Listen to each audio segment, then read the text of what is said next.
You have embarrassed our state.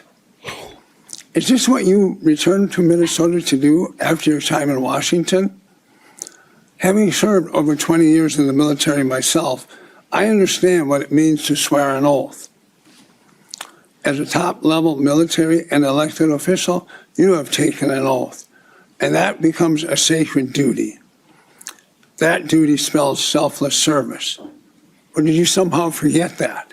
This witness did not just testify. He exposed how deep the Minnesota fraud scandal actually goes. I was born and raised in a small town just north of here. It was a time and place where I experienced the true Minnesota, where doing the right thing was expected and being responsible and kind to your neighbor was just the way it was. Oh, and we were proud to be from Minnesota. Skol Vikings. And the Purple People Eaters, don't you know? Now, when I travel out of state and people find out I'm from Minnesota, super local slang. Oh, where all the fraud, corruption, and chaos is happening. Right. Things appear to have gone terribly wrong under your watch, Governor Walz. As the top elected official, how could you have turned an apparent blind eye to unprecedented corruption, and fraud? You have sown discord, distrust, and dishonor instead of order, integrity, and tranquility. You have embarrassed our state.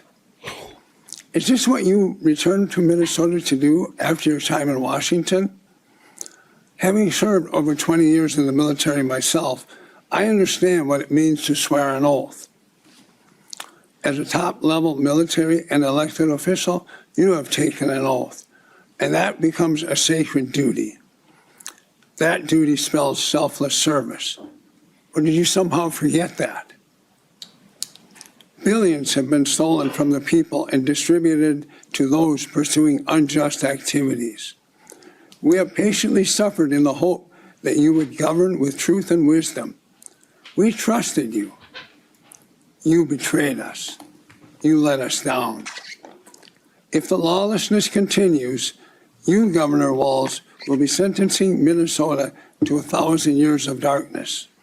Again, is that your intent? A line has been crossed beyond the consent of the governed. You have brought dishonor and shame to my beloved Minnesota. Thank you, I drove Mr. from Lifestyle. 2.5 hours away to testify in these few brief moments because Minnesota is that important to me. The immediate solution to this fraud and corruption is that our legislators and the judiciary move swiftly and justly. Whoever has ears, let them hear. This day, Governor Walz, you are being delivered into the hands of justice, and you and anyone that comes after you that defies what we, the good people of Minnesota, consent to, will be brought down. So the only real question here is how much of this did Tim Walz absolutely know here? I'm going to go ahead and forecast that he probably didn't know much because every time he's asked a question, he generally says, yeah, I don't know. I'll have to look this up. I don't know. I don't know this off the top of my head. Like these type of things here. Honestly, I think he's incredibly detached. I think he's, for the most part, floating, if that makes any sense here, through his job here. He kind of reminds me a lot of like Brandon Johnson, where he is trying to do whatever is humanly possible within his power to do whatever the main base absolutely wants. And if the base currently is moving in a certain direction, he's going to have to basically kind of maintain that. And that in itself seems to be very un-American. My name is Jody McCarthy, and I appreciate everything that's been said here. I appreciate it a lot. I've been working on writing a recall so we can look at, because there's two ways of having somebody removed: by impeachment, which would give the legislature power. The people would actually look at them as somebody who came in, cared enough, and did what needed to be done to support the whistleblowers, to support the people. And so I've been waiting for this to happen so they didn't have to do a recall. Now, working in the process of a recall, they're both the same thing. You're under the same directive. Yeah, I would focus on the nonfeasance because it's really easy to prove from beginning to end, and you don't have to prove everything that was talked about here today. But I encourage everyone to actually really consider how important it is to have an impeachment versus a recall. A recall requires 25 people to sign a piece of paper, to go through the Secretary of State, and then go on to the Supreme Court. If it looks like you have reasonable cause, you can do a recall. Now you need 25% of the votes, signature number, which would, there's, of the last general election, which in Minnesota was what, roughly 3.2 million?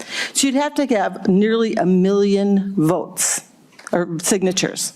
I can get 1 million signatures. I grew up in Minnesota. My family's been here since before it was a state. The first teacher in Dakota County was my great-great-uncle. Okay? We can get that many signatures, but do you have any idea what getting that many signatures roiled up against our state government could do? I hate to think that it might actually make the ICE raids look like a picnic. We need to understand that Minnesota citizens feel like tax slaves. Wow. All of those dollars are going to 2 a minutes, culture. Ms. McCarthy. Thank you for coming and testifying. Appreciate it. Oh, that's disrespectful, Next, bro. I have Nathaniel Olson. Please state your name for the record and proceed with your testimony. This guy doesn't want to hear a single thing, bro. Good morning. Get him out of office. Like whatever position of power he has right now, get him out of it completely. This is a little bit too disrespectful. Thank you, Chairman. I'm Nathaniel M. Olson. I'm the disability advocate for the state of Minnesota, and I'm here to testify for Governor Walz's impeachment. As a disability advocate for the state of Minnesota, I have seen nothing more than fraud happening over our state. I sat in an ICS home getting ready to go on vacation and understanding that I was under a guardianship that said that they would care for me. When they completely lied to me, I knew very well that these people do not care. I urge people to vote yes to impeach Governor Walz because here is why. Taxpayer dollars are being thrown overseas to fund a terrorist group. If you look at the United States Constitution, that is in Article 3, that is treason. Governor Walz doesn't care about the Minnesota people, nor does he care about girls being protected, nor does he care about the disability people that are being suffering and abused and being homeless. As a disability advocate, I cannot stand here and watch these people suffer. I cannot stand here and see Governor Walz have a press conference and blame the President of the United States for everything. We need to hold Governor Walz accountable. It is time for us to say enough is enough.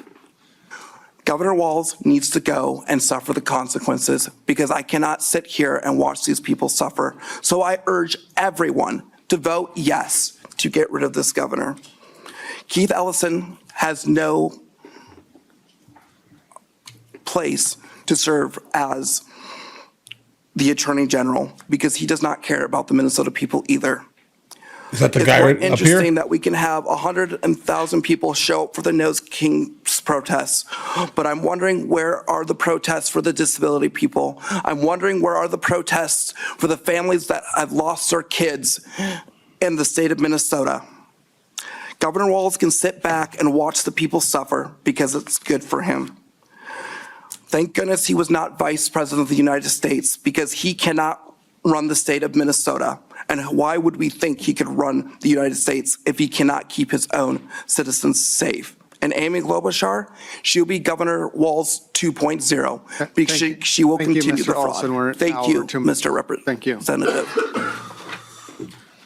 So that's the public testifiers that signed up in accordance with our notice. So we'll move next to member discussion. First, Representative Howard. Thank you. Just hoping to understand a little bit the trajectory of where we're headed with this. And ahead of this hearing, the House Freedom Caucus put out a statement. They said, the Minnesota House Freedom Caucus just dropped a bombshell that every conservative in the state has been waiting for. In a powerful video statement filmed inside the state capitol, the group confirmed the impeachment hearings are moving forward against Tim Walz and Attorney General Ellison. So I guess my first question to you both, is that true? Are these proceedings moving forward? Thank you, Representative Howard, for the question. I am hopeful that we could move. Oh, Mr. Chair, I apologize. Thank you, Representative Howard. Is there one of them that you're directing that question to? Either would be fine. Representative Davis, go ahead. Mr. Chair, thank you and my apologies. Representative Howard, it is my hope that House Resolution 7 and House Resolution 6 would find a pathway to move forward, because again, we've had a historic amount of fraud in our state, and I know this would be a historic moment for Minnesota with impeachment proceedings, but I think it's warranted. So that is my hope. Representative Wiener, did you have something to add there? I would say we are here right now, aren't we? This is moving forward. This is the start of the process. So of course, this is good. And to bait and switch with the House Freedom Caucus, that has nothing to do with this. That's a statement. The real issue at hand here is $9 billion worth of fraud. And if you're going to distract from the intent and the purpose of why we're here today, then shame on you. Let's talk about the issue. That is the fraud in this state. That's accountability of the governor. A governor getting impeached is absolutely huge news. Understand that for a second here. And I mean gigantic. And it being one of the 5 absolutely nut job governors that are in this country. Oh my God, guys. Tim Walz is someone who is just skating by. Okay. Again, that's the energy that I get whenever I hear him speak about any of these issues here. It seems like he never knows anything, or his PR department is like, don't say anything about anything because we can't say nothing about anything because everyone is looking at you and Minnesota and $9 billion of fraud here, bro. All right. So it could be the PR department. But again, I do think that a good amount of these super sanctuary state, let's call them, governors here, they are all doing the same exact thing. Disregarding the American people for people that have never paid into the tax code ever. Okay, federal taxes, not state, not local, because obviously if they get money, they're going to spend it at the store, and then that's like local money, if that makes any state money. But I'm talking about federal taxes, my guys. Okay, they're not really paying anything to be able to get anything, let's say, from us as taxpayers. Not really, guys. And the fact that he is choosing illegal immigrants over state citizens is wild. And residents, crazy. And there are a couple of people that should basically be permanently looked at weird whenever they try to run for president, bro. Gavin Newsom is definitely number 1 here.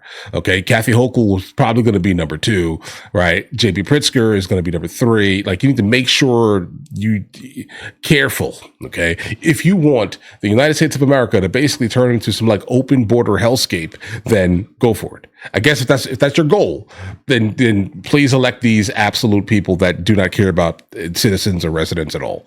All right, do your thing here. And how I've come up with that conclusion is looking at the facts. Because if you cared, you do everything within your power to make sure that these type of things, right, can no longer happen, and these things can't happen once you actually start securing borders. I'm not talking about the fraud, because the fraud came from refugees and things like this here, right? But just be aware here. I said in a previous video here, some people come from some places around this world where they had to become sharks, okay? Understand that.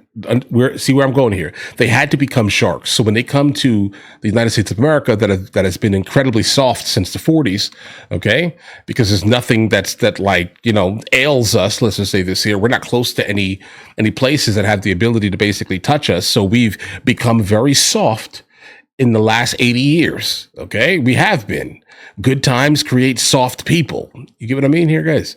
And versus the people who are refugees coming in here, we're guppies, we're goldfish, all right? We're goldfish. Understand this here in comparison. So when people that are coming from these places see our entitlements, they're like, yeah, look at that, free money. Guys, careful. That's what I'm saying here. Just be careful. I'm not besmirching an entire group of people. I just want you to understand that things, multiple things, can be true at the same time. And I do think that some of these war-torn places are creating the absolute sharkiest people on the planet. It is what it is here. And you start offering free money to people who haven't seen that type of money in their life. Guys. But you know what? Hey, listen. Let's open our borders so we can get more people from more places similar to these places, these war-torn places, into our country to basically, utilize more tax dollars. Go for it. That makes sense, Tim Walz. Either way, listen, you guys all have an absolutely amazing day. If you guys are new here, please like and subscribe. And in the meantime, guys, I'll come catch you guys later.